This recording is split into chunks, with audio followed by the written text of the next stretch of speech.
আসসালামু আলাইকুম।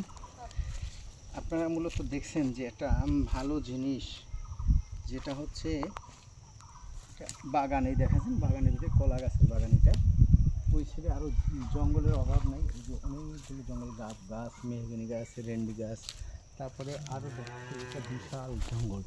এখানে যাওয়াটা হলো একটা বিশাল ব্যাপার, অনেকটা ভয়ঙ্করের মতো দেখা যাচ্ছে। দিনে দুপুরে যে কোনো লোক গেলে পরে কেউ না কেউ একটা আক্রমণ করে। তো হ্যালো গাইস, আমি আপনাদেরকে দেখাচ্ছি যেটা 1971 সালে স্বাধীনের পরই যে জিনিসটা মানুষ খেয়ে বেঁচে থাকতো, সেই জিনিসটা হচ্ছে এইটা। এটা হচ্ছে আপনার এটা হচ্ছে হরি গাছ বলা হয় এটাকে, হরির পালো। এই যে হরির পালোটাকে ঘষে ঘষে মনে করেন, এটাকে ঘষে ঘষে জাস্ট এই যে এভাবে ঘষে ঘষে তারপরে আপনার ওই যে টিন ছিদ্র করে, হ্যাঁ, টিন ছিদ্র করে আপনার এটাকে এইভাবে ঘষা পরে নিচে রসালো একটা বের হইতো, সেইটাকে আবার শুকাইয়ে তারপরে মানুষ খেয়ে বেঁচে রয়েছে। এই নাম বাংলাদেশ। 1971 সালের পরপরই এই ঘটনা। খাবার অভাবে মূলত এই হরির পালক খাইছে, যেটা দেখাচ্ছি। দেখেন কি সুন্দর একটি ফুল। এই যে ফুলটা কত সুন্দর দেখা যাচ্ছে, দেখছেন? এটা হরি গাছেরই ফুল। তো এইগুলো হচ্ছে খাবার জিনিস, মানুষ খেলে তার প্রোটিন বৃদ্ধি করে। এই পাওয়া যায় না বাংলাদেশে, এখন অ্যাভেলেবেল পাওয়া যায় না।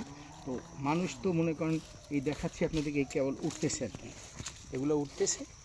তারপরে আরও আমার জানা, যেমন আপনার ওই যে বিচি কলা যাহাকে বলা হয়, এই বিচি কলা একটাও নেই।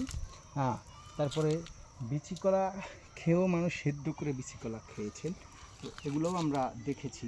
তো এখন তো মনে করেন দেশ অনেক উন্নত, ভালো ভালো খাবার পাওয়া যায়, সমস্যা হয় না।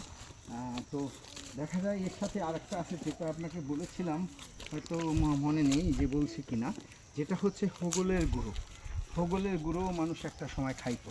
হ্যালো গাইস, আর একটা সুন্দর জিনিস দেখাচ্ছি আপনাকে, যেটা হচ্ছে এটা হচ্ছে একটা আদা থানতানি পাতা বলা হয় এটাকে।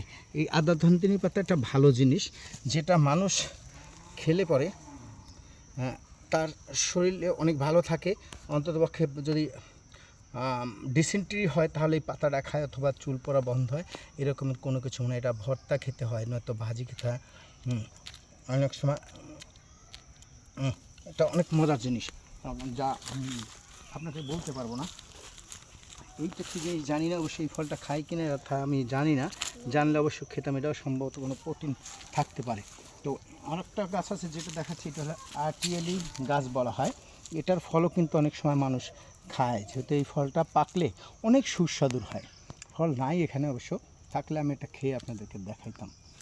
তো ভালো থাকবেন, সুস্থ থাকবেন, পরবর্তী ভিডিও পাওয়ার জন্য অপেক্ষায় থাকুন ইনশাল্লাহ। আসসালামু আলাইকুম, ভালো থাকবেন।